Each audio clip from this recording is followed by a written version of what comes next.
Welcome back, everybody, to the Deep Dive.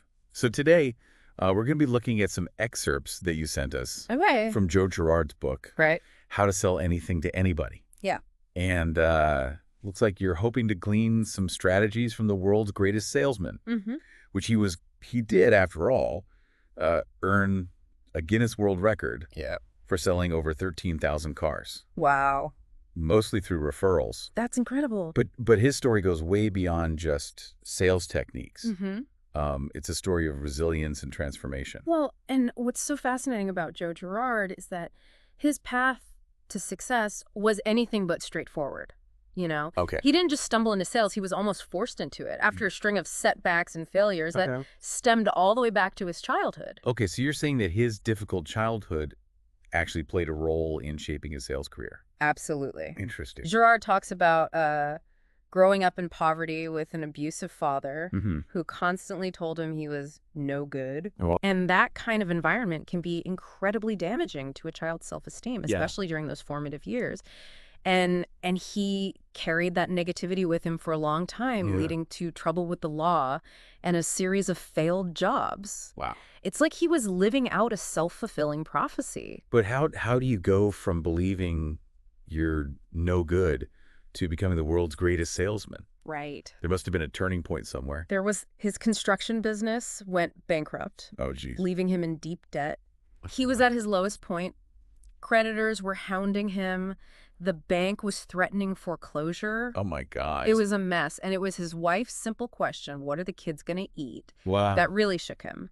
That's when the weight of responsibility truly hit him. Wow. Talk about a wake-up call. Right. So in a desperate attempt to provide for his family, he turned to car sales. Exactly. And this is where it gets interesting. He walked into that dealership with a severe stutter. Imagine trying to convince someone to buy a car when you can barely get the words out. You know, it's fascinating how he turned what many would perceive as a weakness into a strength. Yeah. His stutter forced him to be incredibly deliberate with his words, Mm-hmm. which ultimately made him a more effective communicator. Right. Do you think that level of intentionality with language is something that many salespeople overlook today? That's a great point. Girard had to overcome a major obstacle just to be able to communicate effectively. Right. That level of focus and determination probably shaped his entire approach to sales. Yeah. He couldn't afford to waste words or rely on charm alone. Right. He had to make every interaction count. So he stumbles into car sales, battling a stutter, and somehow becomes a sales legend.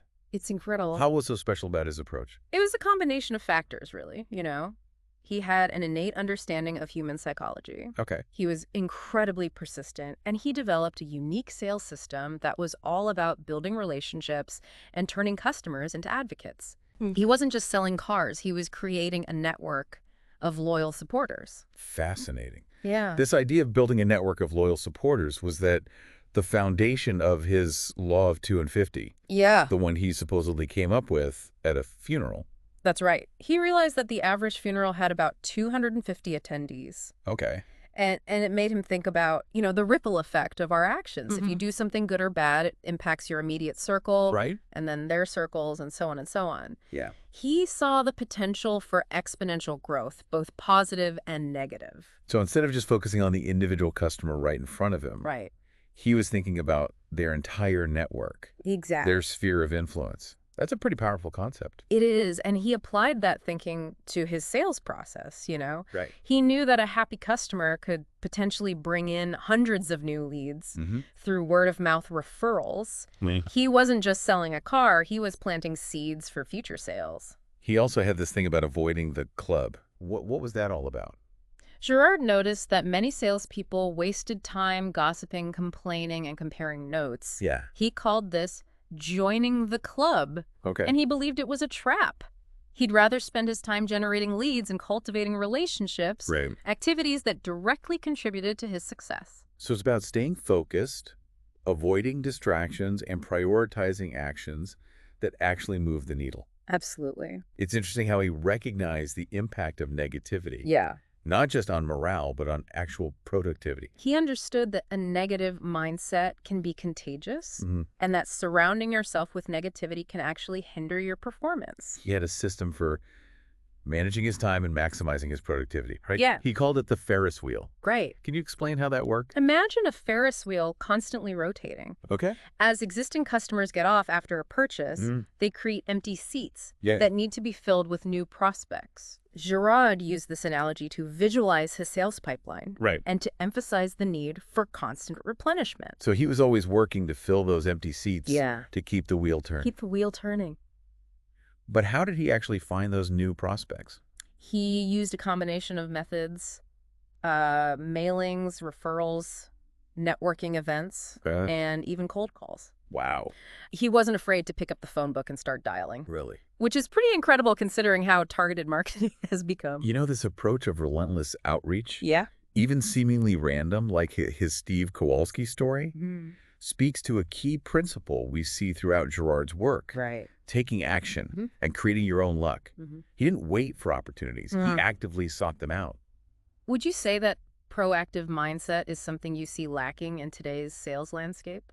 It's a valuable observation. You know, in today's digital world, it's easy to get caught up in analytics and automated marketing campaigns. But sometimes picking up the phone and having a real conversation is the most effective way to build rapport and close a deal. We've talked about the law of 250 and the Ferris wheel. Right. But what about those more unconventional tactics he used, like selling the smell and espionage and intelligence? Right. Those sound a bit intriguing. They are selling the smell was about tapping into the emotional aspect of a purchase. Okay. He recognized the power of sensory experience, particularly the new car smell, Oh, yeah. and used that to create a sense of desire and excitement in his customers. So he was selling more than just a car. He was selling a feeling, an aspiration, a sense of new beginning. Exactly. It's about making an emotional connection with the product. Right. And espionage and intelligence was about gathering information and understanding the customer's needs, Yeah. but not in a creepy way. Right. It was about observing their behavior, Mm-hmm. listening to their concerns, and asking insightful questions to uncover their true motivations. He was like a sales detective. Looking for clues to understand the customer's needs, even if they couldn't articulate them themselves. Right. I think that's a crucial skill, not just in sales, but in any profession where communication is key. Absolutely. Active listening and the ability to read between the lines are invaluable. Yeah. Girard was a master at understanding the psychology behind a purchase. He knew that people often make decisions based on emotion rather than logic, Right. and he used that knowledge to his advantage. Okay, so he's found the prospect, he's built rapport, he's uncovered their needs. Now comes the close now, right? Right. But he had this unusual approach called spot delivery. Yeah.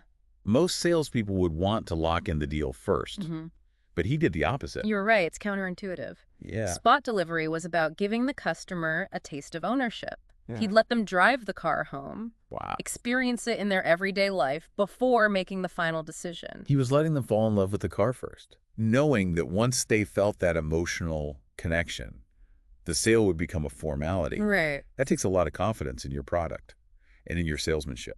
It does, and it goes back to that understanding of human psychology. He knew that people are more likely to commit to a purchase if they feel like they already own the product. He wasn't afraid to take risks. No.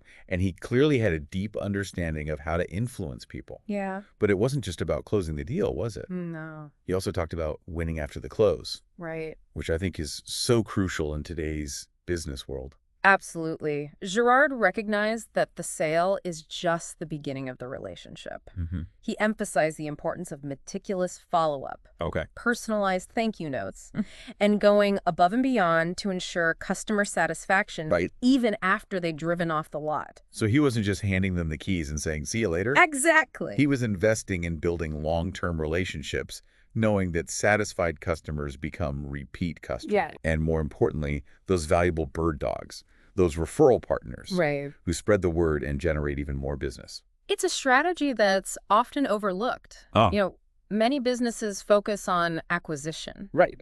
on getting that initial sale, but they neglect the importance of nurturing those existing customer relationships. Yeah. Girard understood that a loyal customer base is a company's most valuable asset. He really did build an empire on loyalty and trust, didn't he? He did. It's remarkable how he combined seemingly simple tactics with a deep understanding of human nature to achieve such phenomenal success? It's inspiring, especially in today's world where technology often overshadows the human element of business. Yeah. Girard's story reminds us that building genuine relationships, Right. exceeding expectations, and creating a culture of trust are timeless principles that can lead to extraordinary results. What I find fascinating is that he achieved all of this without the digital tools and platforms we have today. I know, it's amazing. He relied on handwritten notes, phone calls, Right. and face-to-face interactions. Real conversations. It's a testament to the enduring power of human connection. It is, and it raises the question, Yeah. are we losing sight of those fundamental